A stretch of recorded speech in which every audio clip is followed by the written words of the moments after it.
From time to time, after installing new iOS updates from Apple or even updating your Resound Smart 3D app, you may notice that your phone looks a little bit different and you may feel like you could be in the demo mode.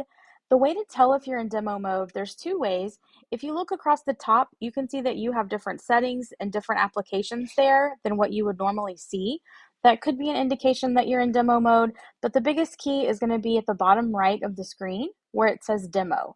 If you see the word demo, that means you are in demo mode, but don't worry, it's very easy to get out of. What you'll want to do is click demo, and then notice on this screen here where it says demo mode and it looks as though the on switch is there, go ahead and tap that so that it turns off. Now, from this point on, depending upon if your devices need to be reconnected or what the situation is, you may get a different screen, but most commonly, you will need to repair your devices to your phone.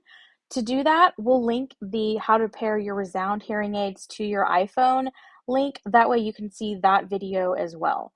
We hope you found this video helpful, and if you have questions, of course, you can always comment below or reach out to any of our offices.